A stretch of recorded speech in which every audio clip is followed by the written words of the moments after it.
Radio Rahim here with Eddie Hearn. Matchroom has put on yet another historic night in boxing, and Tony Bellew brought everything that any fan could possibly want him to bring in his stated last fight. It was an emotional atmosphere in the arena, not just for Tony, but it felt like the audience had a moment, and you had a moment as well. Talk to me about when that bell rung and you knew it was done. What were you feeling about your time with Tony Bellew and his time in the sport? Just very proud of him, you know. You know him, probably one of the nicest guys you could meet. Like, from a personal point of view, would do anything for you. I would trust him with everything. Like Dave said, I feel the same. One of the first people probably I'd call, like, outside of my family. He was complimentary about us, but he's been good to me. You know, like, when we first started boxing, I wasn't the main promoter when he signed with me. You know, he chose us, he believed in us, and we've delivered for him, and he's delivered for us. And without him being so good at what he does, he wouldn't have achieved this. You know, it's all very well saying, oh, thanks, mate, for this and that. No, you went in there, mate, and you won these fights. You knocked out Macabre at Goodison Park. You beat David Hay twice. You were winning the fight against Usyk after 7 rounds. And no one expected that. But tonight, I was just a fan of Bellew as a fighter, because I was watching this guy who I've watched over the years be European level and sort of world level, be probably, definitely the second best cruiserweight in the world, and matching Usyk or beating Usyk, you know, and it got on top and got high maintenance, and Usyk cut him off and closed him off and beat him. But it was a great fight, and it was competitive, and that's my mate. You know, that's someone who I never expected to do that. So I'm very proud of him. And I'm more, it's always hard when there's someone you care about, when you see them devastated and upset. And that's what got to me in the ring, because he was crying, and he doesn't want to go out like this. But the other way is to not take that challenge, always regret it, and probably be labelled, although he's not overly bothered about that, like that you swerved the challenge. Do you know what I mean? So the respect that he'll get for taking that fight and the performance in the fight from the public is probably more respect than he's had from his whole career of what he's achieved. That's what they will remember and go, you were the guy who didn't have to, did you? But you boxed Usyk and you were winning that fight, and you boxed for the Undisputed Championship, and you know what? You got tired and you basically decided to have a go, and you got knocked out trying, and it was a horrific knockdown, and you know what? You still scrambled to your knees and got up, didn't you? Do you know what I mean? That's how he should be remembered, and that's the greatest closure you can receive as a fighter. It's very difficult for fighters when they finish their career.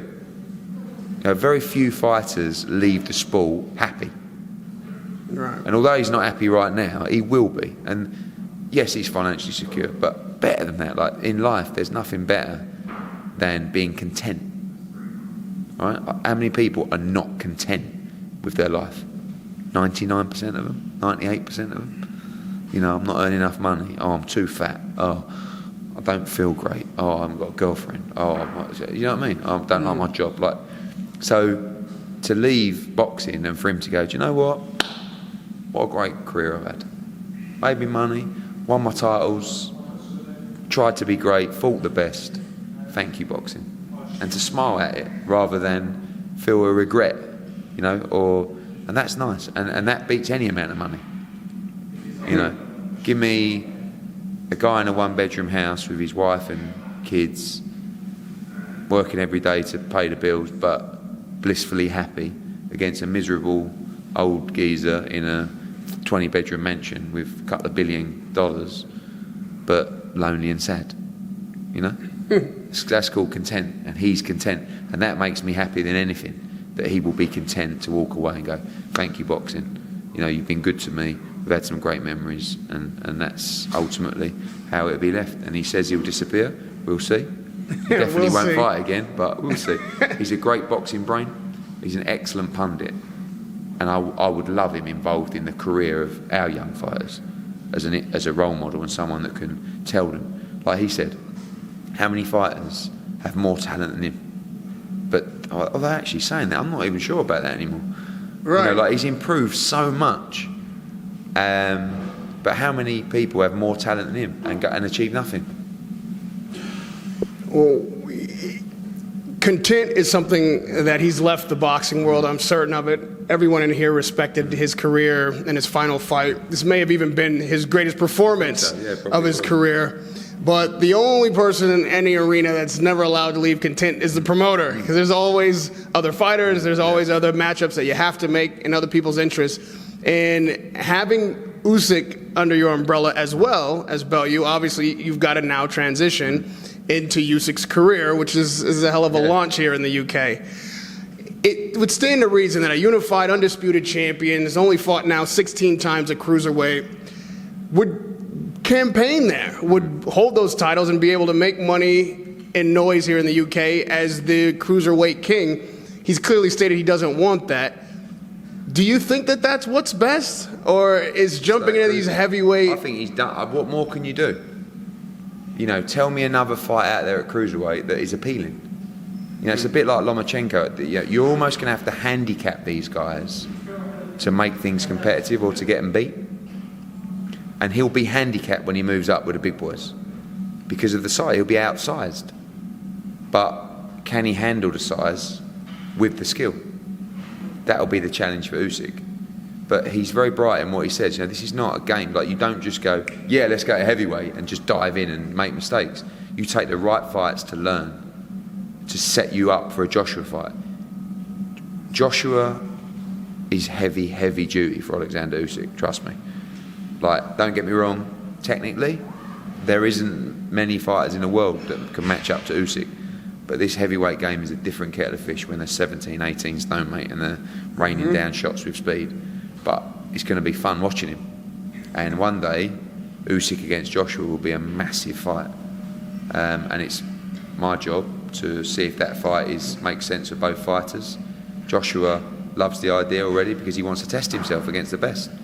And, you know, I'm excited for Alexander Usyk's future. Another great man, to be honest. I mean, I don't know him anywhere near as well as Tony, but listen to him. A man of faith, you know, a man of simplistic nature, who, when asked if his dream was to be the heavyweight world champion, he said no, his dream was for people to respect each other. I mean, what a line. You know, I mean, I thought, if that come from me, that would be bullshit. But that's from him. That's authentic. That's from the heart. And do you know what? This whole experience, I'm in awe of both men, as fighters. Like, it's been a great experience, and I'd say it gives me a lot of happiness and hope for boxing. Because what I saw tonight was probably like some of the most elite fighting up close, like being there, that I've seen live, like over the years. It was so high level, wasn't it? You know, like, and that's just brilliant to watch. And also that Usyk is like a hardcore guy's fighter. Now that he's coming into the mass market, people would have seen it, and it's good that'll educate people about boxing because of how good he is technically, you know, rather than just crash, bang, wallop. It begs the question because people are so distrustful of promoters, and to some degree for good reason, in that sometimes interests conflict. You have more than one fighter in a division, and you have many in many divisions. If Usyk, who is as capable as he is, as talented as he's shown, is able to challenge and beat guys at heavyweight, and Joshua is unarguably the biggest moneymaker you have at heavyweight, the biggest moneymaker at heavyweight, period, are you able to make those two pieces fit? And what I mean is, can you make, in Usyk's best interest, which he feels is to rush to Joshua, which might not be in his best interest. I mean, he made it pretty clear that was not what he wants now. You know, he said, no, we need time for that fight. He's not silly. You know, he knows, he may feel he's technically better than Joshua, but Joshua is a beast. Right. And he knows he has to work his way there. When you ask me if I can make an inter-stable fight, of course. But it's got to work for everybody. You know, what Usyk would want for that fight has to be agreeable to what Joshua wants, and everything's got to marry together. It's only like Brooke Khan. Right. You know, he wants a weight penalty. He don't want one. He wants a bigger split. He doesn't want. It's just marrying it all together. But always, if they want, it's like Usyk Bellew. They just wanted to fight, you know, and it came together quickly. So if Joshua wants to fight Usyk and he feels the deal is right, and vice versa, it will happen. If they don't want to fight each other, or they don't feel the deal is right, it won't happen. But a lot of the time, when you talk about promoters and evil promoters, stuff like that, it's not really up to us. Like, I can't say to Joshua, you're fighting Usyk, and that's the deal, shut up. Usyk, do as you're told, you're fighting him. Off you go. This isn't the UFC, you know? So it's not always that easy. Fighters have got to agree to it, but I know Joshua will always want to fight the best, and I believe Usyk will be one of the best at heavyweight. Everyone's debating whether or not it'll be Wilder on the 13th. With Joshua waiting to determine who that opponent is, what are the most important elements to him making that decision? Obviously, you've got other guys in your stable coming up on December 22nd. You've got other fights you can make. What is it that is the primary focus or the most important aspect of that fight on April 13th for Anthony Joshua? For it to be Deontay Wilder. That is the only thing we want. The only thing we want. We need to know if it's not Wilder, we want a deal in place with Dillian going into that fight, that if he wins April 13th, he fights Joshua. If it's not Wilder. So when we talk about deadlines, for Wilder, I don't know, not long after his fight, and that's why I want to start the conversations now and see if we can make some progress, some inroads, so that after December 1, I mean, he may lose, I don't know, and then Fury will have a rematch clause, and then we'll probably just fight Dillian White anyway. Might fight Dillian White, then Usyk, I don't know, everything's in play, but once again, the sole focus for Joshua is to fight Wilder.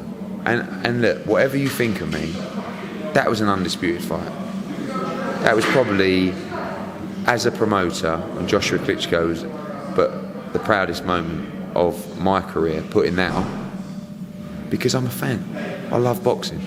Undisputed is everything, isn't it? It's, and you don't think that I want my heavyweight, who I've worked with from the debut, to become the undisputed heavyweight championship of the world. Even from an ego perspective, an arrogance perspective, a big-headed perspective, I want that. I want to have their unified, undisputed heavyweight champion of the world. I'll go down in history as well. I want to go down in history. You keep saying Wilder, we want to talk now to Wilder, but Fury doesn't come up in that way. No, because he'll have a rematch clause.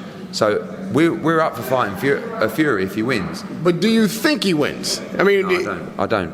I think it's going to be a terrible fight, and I think he's going to stink the place out. He may even win the first couple of rounds, but I do think he'll get knocked out. And listen, there's nothing against him. I absolutely admire Tyson Fury for what he has done. You know, we talk about content and stuff like that. This is a guy who had his major problems and has completely turned his life around. And I have utmost respect for him. He's not match sharp. He's not match fit. And I think Wilder hits too hard. And I think he'll cut him off at some point. Don't get me wrong. Fury's going to frustrate him, grab him, hold him, spin him, push him away, do it again. And he may be like behind after a couple of rounds. But I think eventually he'll get hold of him. And when he does, I think he'll win the fight.